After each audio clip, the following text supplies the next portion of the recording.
Assalamualaikum warahmatullahi wabarakatuh. Perkenalkan nama saya Syauki Zaidan Mironola dengan NPM 21700600611 dan saya membuat video ini untuk memenuhi tugas akhir UAS mata kuliah Sosioteknologi Informasi yang diampu oleh dosen Bapak Insinyur Reza El Akbar, SSI MTMkom, untuk membuat video terkait jasa atau tema yang telah dipilih sebelumnya dari beberapa tema di folder Excel, dan saya membuat jasa pembuatan website bagi UMKM yang bernomor 32 atau 33, dan kebetulan saya merupakan anggota satu-satunya pada kelompok tersebut. Dan kali ini saya akan membuat video layaknya podcast, namun kita ditemani dengan GPT-4o yang baru rilis 2 minggu yang lalu untuk menjadi narasumber sebagai mungkin pakar atau ahli di bisnis analis ini, agar saya mungkin ke depannya jika ingin merealisasikan ide saya sebagai hasil cuan jasa pembuatan website tersebut, itu bisa direalisasikan dengan apa yang mungkin kita dapatkan pada hari ini. Oke, langsung saja saya akan share screen via handphone saya. Oke, sekarang kita telah masuk ke aplikasi ChatGPT. Aplikasi ini bisa di-download di Play Store untuk Android atau iOS. Dan ini gratis, pemakaiannya gratis, dan untuk fitur berbicara atau voice assistant, kita cukup klik tombol headset di bawah kanan ini. Nanti kita akan dihubungkan ke eh, server ChatGPT. Oke, kita akan mulai berbicara sama si GPT-4o ini ya. Halo, Hello, how's it going? can you speak Indonesia? Bisakah kamu berbicara bahasa Indonesia? Ya, saya bisa berbicara bahasa Indonesia. Ada yang sih bisa? Jadi saya itu sedang membuat video podcast dan sekarang saya ingin kamu menjadi narasumber dan nanti sayanya akan bertanya terkait jasa pembuatan website bagi UMKM dan kamu cukup menjawab saja dan nanti kita berbicara. Oh, siap membantu. Silahkan dengan pertanyaan Anda sampai menjawab sampai. Oke, bisa dilihat bahwa kadang bahasa Indonesia itu belum support, jadi ada bahasa-bahasa yang inaudible atau tidak terdengar. Oleh karena itu, kita akan coba untuk eh, langsung saja ke pertanyaannya. Oke, pertanyaan yang pertama ada, bagaimana jasa pembuatan website untuk UMKM menghasilkan pendapatan dan apa saja strategi yang dapat diterapkan untuk meningkatkan tingkat monetisasi? Jasa pembuatan website UMKM metode dari Pemopalzabaya. Pertama, mereka bisa mengenalkan barang website internet. Ia harus Apple Set. Ketiga, mereka bisa menawarkan layanan tambahan, SEO, media atau integrasi e-commerce. Selain itu terdapat alamat termasih website teknik pemakaian yang lengkap dan beragam. Misalnya, selain membuat website, mereka bisa menawarkan paket promosi melalui media sosial atau optimisasi mesin pencari. Mereka juga bisa membuat program berlangganan untuk maintenance dan update rutin. Selain itu, memberikan contoh-contoh sukses dari UMKM lain yang telah dibantu dapat meningkatkan kepercayaan dan minat calon pelanggan.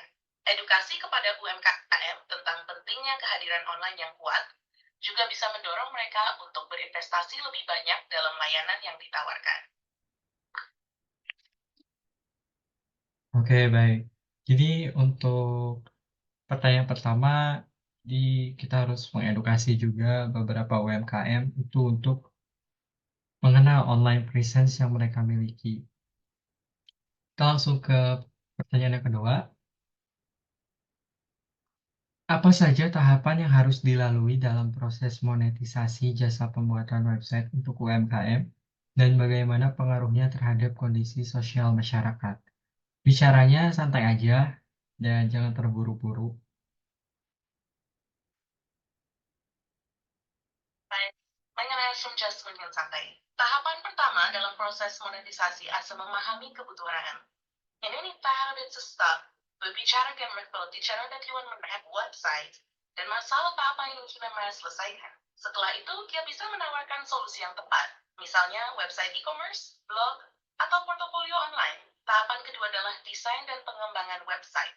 Ini termasuk memilih platform yang tepat seperti WordPress atau Shopify dan membuat desain yang menarik serta mudah digunakan. Setelah website selesai, kita bisa mulai menawarkan layanan tambahan seperti SEO dan pemasaran digital. Timing gas, sebentar remiten. Setelah website live, kita harus memastikan semuanya berjalan lancar dan memberikan pelatihan kepada pemilik UMKM agar mereka bisa mengelola website dengan baik. Selain itu, kita juga bisa menawarkan layanan maintenance dan update berkala. Mengenai pengaruhnya terhadap kondisi sosial masyarakat, website yang bagus bisa membantu UMKM berkembang lebih cepat. Mereka bisa menjangkau lebih banyak pelanggan, tidak jadi lokal dan staff. Ini bisa meningkatkan pendapatan mereka dan membuka lapangan kerja baru. Selain itu, dengan makin banyaknya UMKM yang memiliki website, masyarakat bisa lebih mudah mengakses produk dan layanan yang mereka butuhkan secara online. Ini bisa meningkatkan kualitas hidup, terutama di daerah yang mungkin sulit dijangkau secara fisik. Oke, jawaban kamu tuh bagus ya, detail dan sangat rinci. Namun untuk untuk jawaban-jawaban selanjutnya bisa nggak kamu buat lebih ringkas gitu? Jadi tidak terlalu lama. Bisa bisa bahas. Selain ini, berwisata lain teman. Selanjutnya mungkin bagaimana adopsi teknologi seperti situs web oleh UMKM dapat mendorong inovasi, meningkatkan kompetitivitas, dan mempengaruhi pertumbuhan ekosistem bisnis lokal.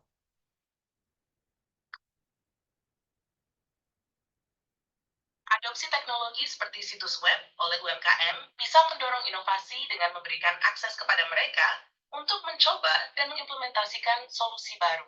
Hal ini bisa meningkatkan efisiensi dan produktivitas, serta memungkinkan mereka untuk menjangkau pasar yang lebih luas. Dengan memiliki situs web, UMKM bisa lebih kompetitif dengan menghadirkan diri mereka dan menarik pelanggan baru. Mereka dapat menawarkan layanan yang lebih baik, menjadikan proses transaksi lebih mudah, dan memberikan pengalaman yang lebih memuaskan bagi pelanggan. Adopsi teknologi oleh UMKM juga dapat mempengaruhi pertumbuhan ekosistem bisnis lokal dengan menciptakan peluang kolaborasi dan kemitraan. Misalnya, mereka bisa berkolaborasi dengan penyedia layanan pembayaran online atau logistik untuk meningkatkan efisiensi dan memperluas jangkauan mereka. Jadi, Eh, Kayaknya kepanjangan deh. Jadi intinya mungkin bahwa situs web UMKM ini mungkin bisa mendorong inovasi dan meningkatkan kompetitivitas lah ya. Jadi menurut kamu, eee, pertumbuhan ekosistem bisnis lokal itu bisa lebih naik atau lebih turun nih gara-gara website UMKM? dan Anda bahas situs web UMKM sebagai inovasi dan meningkatkan kompetisi. Mengenai pertumbuhan ekosistem bisnis lokal, adopsi teknologi seperti situs web bisa meningkatkan potensi pertumbuhan dengan membuka peluang baru dan meningkatkan akses pasar. Jadi, secara umum, adopsi website lokal dapat memberikan dorongan positif terhadap pertumbuhan ekosistem bisnis lokal. Oke, jika kamu bisa memberikan saya saran gitu, baiknya untuk membuat website ini harus dilakukan di awal atau ketika sudah jadi bisnisnya. Saran saya adalah lebih baik membuat website sejak awal, bahkan sebelum bisnis UMKM tersebut berjalan penuh. Dengan memiliki website dari awal, UMKM bisa membangun kehadiran online yang kuat dan mulai menjangkau pelanggan potensial sejak dini. Ini juga memungkinkan mereka untuk membangun merek dan identitas online yang konsisten seiring dengan pertumbuhan bisnis mereka. Namun apakah kan tentu itu membuat website itu butuh budget ya. Nah, ketika kita bicara budget, tentunya kan kita butuh modal, butuh uang.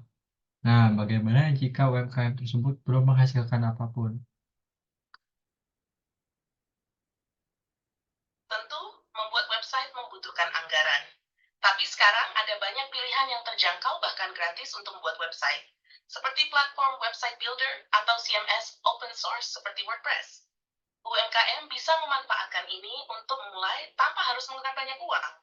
Jika UMKM tersebut belum menghasilkan pendapatan, mereka tetap bisa memulai dengan opsi gratis atau murah untuk membuat website.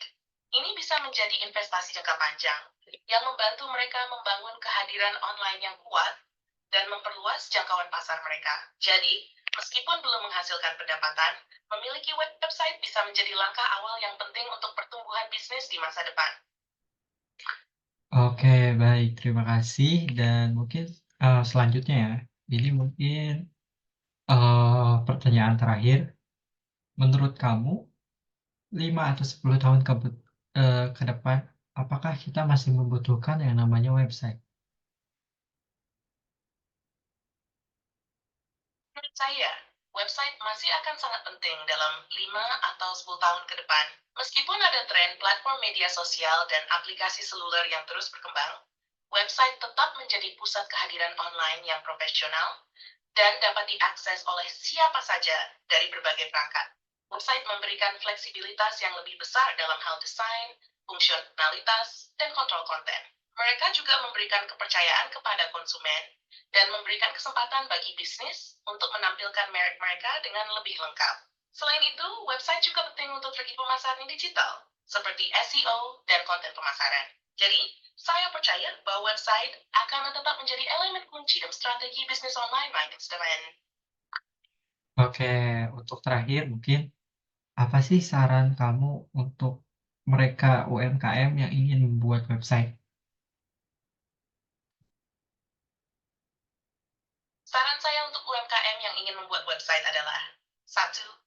Mulailah dengan tujuan yang jelas. Tentukan tujuan Anda dalam membuat website. Apakah itu untuk memperluas jangkauan pasar, meningkatkan penjualan, atau membangun merek? 2. Pilih platform yang sesuai. Pertimbangkan platform website builder seperti Wix, Squarespace, atau WordPress yang sesuai dengan kebutuhan dan kemampuan Anda. 3. Buat desain yang menarik, pastikan desain website Anda perhatian dan mudah dinavigasi bagi pengunjung. 4. Optimalisasi untuk mesin pencari. Pelajari dasar-dasar L, dan terapkan strategi untuk meningkatkan visibilitas website Anda di mesin pencari seperti Google. 5. Perhatikan keamanan, lindungi website Anda dari serangan malware atau peretasan dengan menggunakan plugin keamanan dan mengupdate sistem secara berkala. Nambahkan konten yang relevan dan berkualitas. Isi website Anda dengan konten yang informatif, menarik, dan sesuai dengan kebutuhan target pasar Anda. Jaga website tetap terupdate. Rutin perbarui konten dan fitur website Anda agar tetap relevan dan menarik bagi pengunjung. Manfaatkan media sosial. Buat media sosial sembari website Anda dan terhubung dengan pelanggan potensial. Dengan mengikuti langkah-langkah ini, UMKM dapat membangun website yang efektif dan memanfaatkannya untuk meningkatkan kehadiran online dan pertumbuhan bisnis mereka. Oke, mungkin ini yang terakhir banget ya. Bisa nggak kamu bicara ke gini, jadi kamu turutin apa yang saya omongin, jadi nanti kamu ngomong, "Terima kasih Bapak Reza." Dan sangat bisa. Terima kasih Bapak Reza untuk kesempatan ini. Jika Anda melihat temuan Anda masa depan, jangan ragu untuk datang kembali. Semoga Anda sukses. Terima kasih Bapak Reza atas panduannya dalam mata kuliah Sosioteknologi Informasi ini. Ustaz, senang bisa membantu dalam mata kuliah tersebut. Jika begitu lagi perlu dibahas, ingin untuk telepon chat penting, melalui chats dan dari screen. Maksudnya kamu tolong bicara itu. Jadi bicara terima kasih Bapak Reza telah memandu kami di mata kuliah Sosioteknologi Informasi ini. Yes, Dimas. Terima kasih, Bapak Reza, telah memandu kami di mata kuliah Sosioteknologi Informasi ini. Terima kasih. Oke, terima kasih dan sampai jumpa GPT4O. Sampai jumpa dan sukses lain. Jika butuh bantuan di lain waktu, jangan ragu untuk datang kembali. With Syahideh, Khas. Oke, dan kita sudah ngobrol selama 13 menit 44 detik dan catatan-catatan yang telah kita bicarakan itu ada di sini semuanya. Jadi, tentu dengan adanya AI ini, kita tidak menulis dan kita bisa mungkin menggunakan intonasi, yang mungkin bisa kita lakukan ke manusia lain dan AI juga mungkin nantinya mengerti apa yang kita lakukan. Namun perlu diperhatikan bahwa AI ini masih dalam tahap awal dan belum sepenuhnya, eee, support bahasa Indonesia. Jadi mungkin untuk bahasa Inggris saya sudah coba dan itu sangat bagus sekali. Namun ketika dicoba di bahasa Indonesia, ya kayak tadi mungkin ada beberapa kata-kata yang tidak terdengar dengan jelas dan masih inaudible. Dan mungkin sekian saja video wawancara terkait jasa pembuatan website UMKM ini. Semoga ini bermanfaat bagi teman-teman di sana bahwa GPT-4o bisa menjadi alasan kita tidak melakukan sesuatu karena dia bisa membantu kita dari A sampai Z. Dia mempunyai sistem, analisis yang bagus, dia bisa membuat rencana untuk kita step by step, satu anak tangga, dan kita tinggal lakukan saja karena nggak semuanya harus pakai AI, kita tentu harus merealisasikannya sendiri. Oke, terima kasih, wabillahi taufiq wal hidayah. Assalamualaikum warahmatullahi wabarakatuh.